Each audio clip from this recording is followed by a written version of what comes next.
19واں پارہ سورۃ الفرقان آیت نمبر 55۔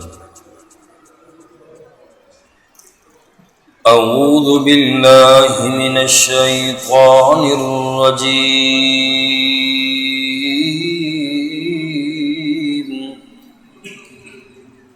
بسم اللہ الرحمن الرحیم۔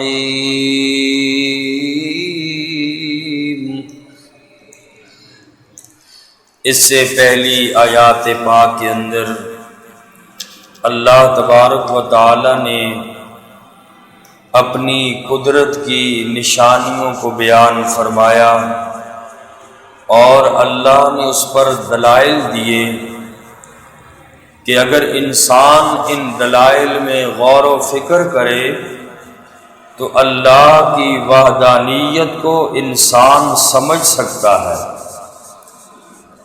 اور فرمایا کہ یہ مشرک لوگ بڑے ہی احمق اور بیوقوف لوگ ہیں، اتنے دلائل سننے کے بعد بھی یہ لوگ اللہ کو چھوڑ کے ان کی عبادت کرتے ہیں جو نہ انہیں نفع دے سکتے ہیں نہ نقصان دے سکتے ہیں۔ بلا بتوں کے اندر مشرکین مکہ بتوں کو پوجتے تھے، بلا بت تو انسان سے بھی زیادہ گیا گزرا ہے، جن کی یہ پوجا کرتے ہیں ان سے تو مشرکین کے پاس کافی اختیارات ہیں، ان کے خداؤں سے زیادہ تو ان کے پاس اختیارات ہیں۔ کم از کم یہ مشرک اپنی مرضی سے چلتے ہیں، سوتے ہیں، لیٹتے ہیں، لیکن ان کے خدا جو مورتیاں بنی ہیں بھلا یہ تو اپنی مرضی سے چل پھر بھی نہیں سکتے۔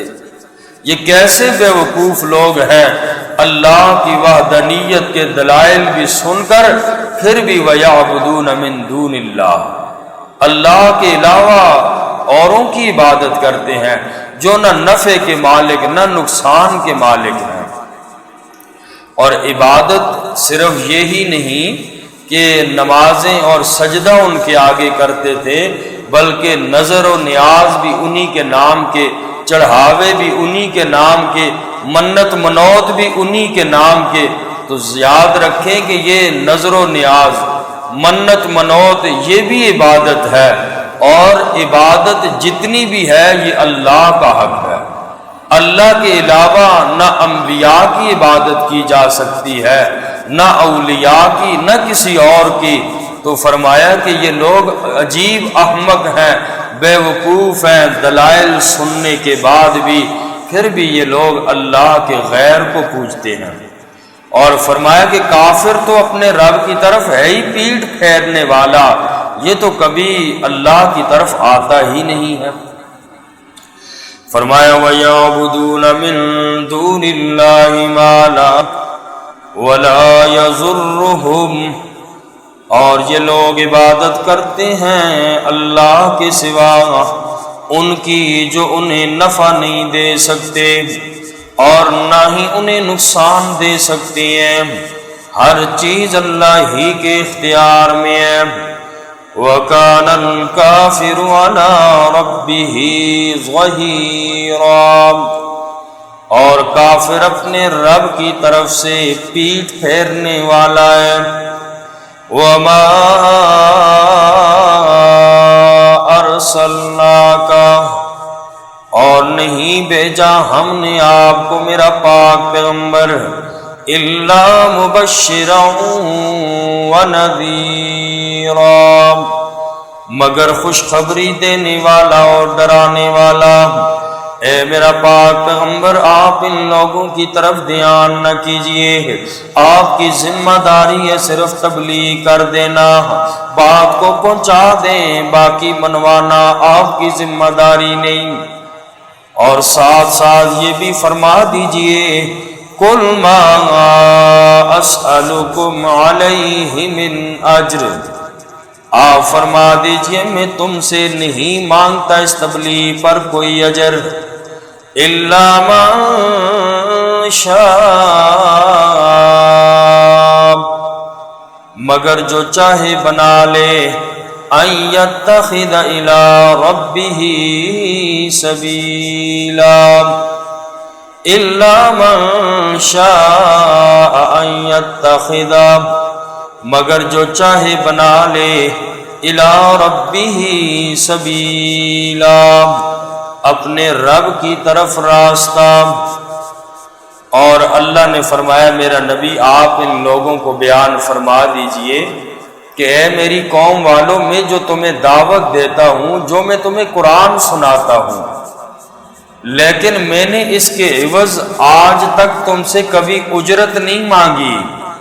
تم لوگ مجھ پر الزام لگاتے ہو، کبھی کہتے ہو کاہن ہے، کبھی کہتے ہو جادوگر ہے، کبھی کہتے ہو شاعر ہے یہ رسول، اور یہ کبھی تم نے سوچا کہ کاہن، جادوگر اور شاعر تو بغیر پیسے کے جادو بھی نہیں کرتے اور شعر بھی نہیں کہتے؟ اگر میں شاعر یا کاہن یا جادوگر ہوتا، یہ لوگ تو پہلے پیسے بتاتے ہیں، بھئی اتنے پیسے لیں گے تب یہ ہم کریں گے۔ اور کبھی تم نے یہ سوچا میں نے آج تک تم سے کبھی اس پہ کوئی اجر، کوئی مزدوری، کوئی لالچ رکھی ہے قرآن سنانے میں؟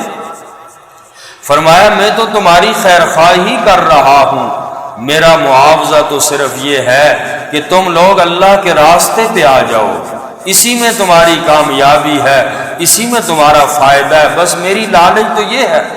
اگر میں شاعر، کاہن ہوتا جیسے تم کہتے ہو، تو یہ لوگ تو پہلے جو ہے وہ دنیا کی لالچ اور پیسہ پہلے مانگتے ہیں، بعد میں کام کرتے ہیں۔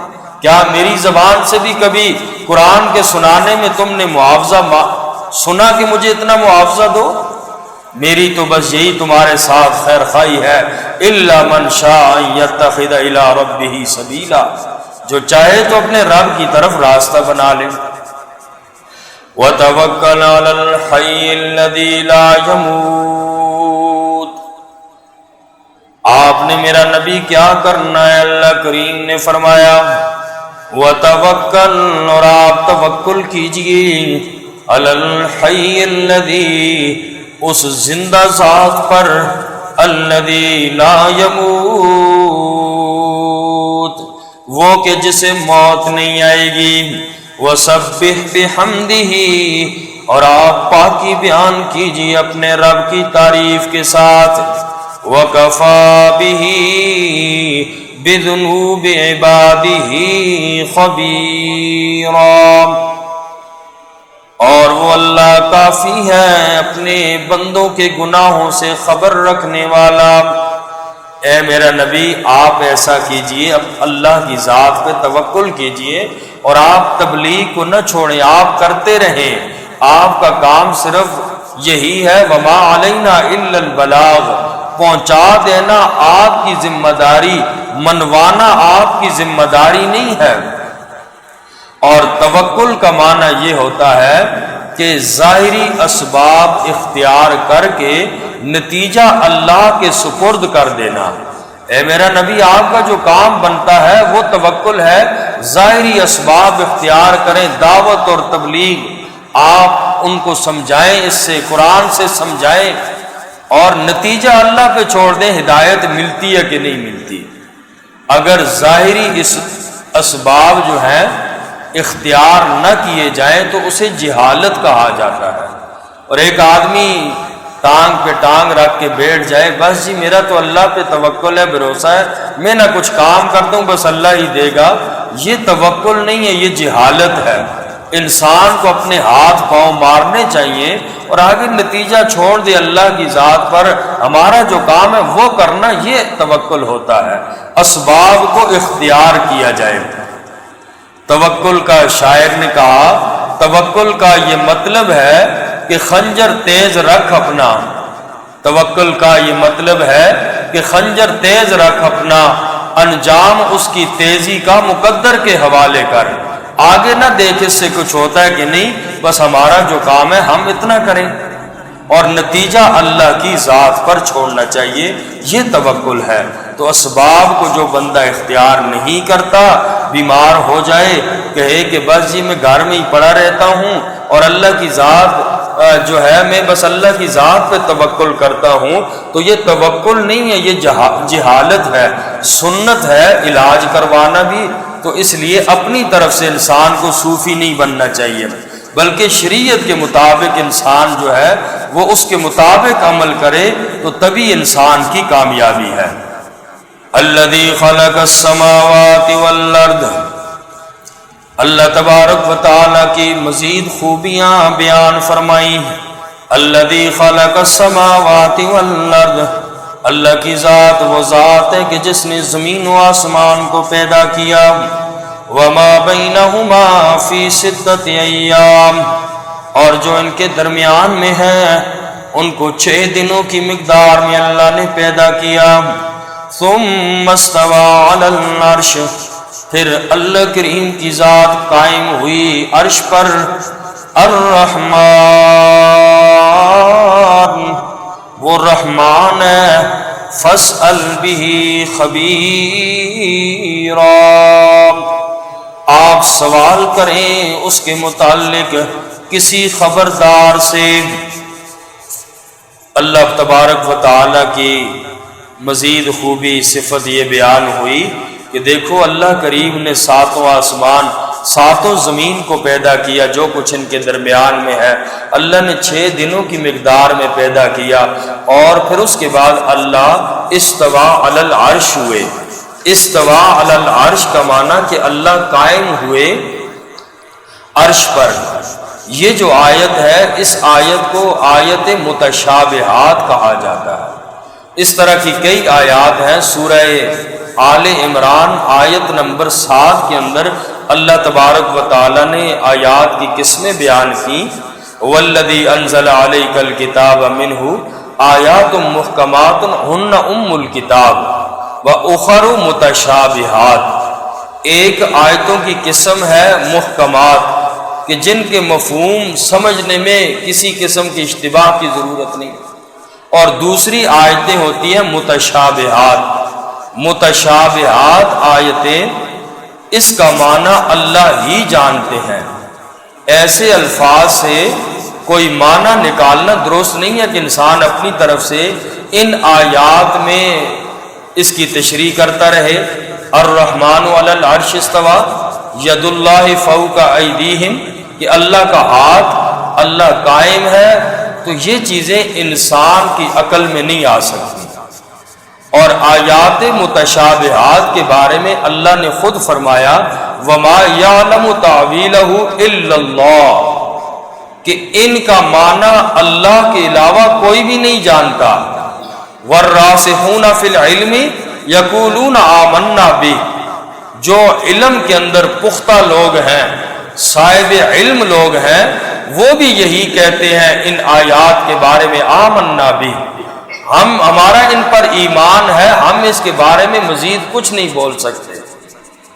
حضرت امام مالک سے پوچھا گیا استوا کا کیا معنی ہے، تو فرمایا کہ المعنی معلوم والکیف مجہول والایمان بہ واجب والسوال عنہ بدعۃ، فرمایا کہ اس کا معنی تو ہمیں معلوم ہے کہ اللہ عرش پر قائم ہے، اس کی کیفیت مجہول ہے، کسی کو معلوم نہیں ہے کس کیفیت سے رب کی ذات ہے، اور اس پر ایمان لانا واجب ہے، اس کے بارے میں سوال کرنا یہ بدعت ہے۔ اور بخاری شریف کی روایت ہے، حضرت سید عائشہ صدیقہ رضی اللہ تعالی عنہ فرماتی ہیں آقا علیہ الصلوۃ والسلام نے ارشاد فرمایا کہ جب تم ایسے لوگوں کو دیکھو جو متشابہات کی تشریح میں لگے ہوئے ہیں، اس کی تفتیش میں لگے ہوئے ہیں، آقا نے فرمایا ان سے بچو، ان لوگوں سے دور بھاگو، یہ لوگ خود بھی گمراہ ہیں، تمہیں بھی گمراہ کریں گے۔ اور طبرانی شریف کی ایک روایت ہے، آقا علیہ السلام نے فرمایا مجھے امت پر 3 خوف ہیں کہ میری امت گمراہ ہو جائے گی۔ ایک یہ ہے مال میری امت کو زیادہ ملے گا، اور لوگ حسد میں مبتلا ہو جائیں گے اور آپس میں قتل و قتال شروع کر دیں گے اس مال کی وجہ سے۔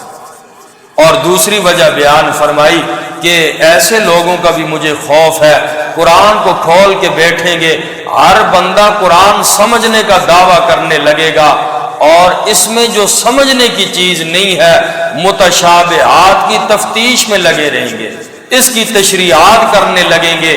اور فرمایا آقا علیہ السلام نے حالانکہ ان کا معنی اللہ کے علاوہ کوئی نہیں جانتا، لیکن وہ لوگ کریں گے۔ اور نمبر 3 فرمایا علم بڑھ جائے گا تو لوگوں کے پاس قدر نہیں ہوگی علم کی، علم کو ضائع کرنا شروع کر دیں گے اور علم کو بڑھانے کی لوگ جستجو چھوڑ دیں گے۔ علم کوئی نہیں سیکھے گا، قرآن اور حدیث کا علم لوگ اس کو چھوڑ دیں گے۔ فرمایا کہ مجھے اپنی امت پہ ان 3 باتوں کا بڑا خوف ہے۔ تو بہرحال یہ آیات جو ہیں آیات متشابہات ہیں، ان کے پیچھے پڑنا یا ان کی تشریح کرنا یہ گمراہی کا ذریعہ بنتی ہے۔ اللہ کی ذات میں نہ سوچیں، اللہ کی صفات میں سوچیں اور اللہ کی معرفت تک پہنچیں۔ تو فرمایا ثم استوى علی العرش الرحمن فاسأل به خبیرا، رحمان وہ ہے، آپ اگر خود نہیں جانتے تو رحمان کے متعلق کسی صاحب علم سے پوچھیں۔ کفار کو کیا پتا کہ رب کیا ہے، اور پیارے پیغمبر سے پوچھیں کہ رب کیا ہے۔ اللہ تعالی ہم سب کو عمل کی توفیق نصیب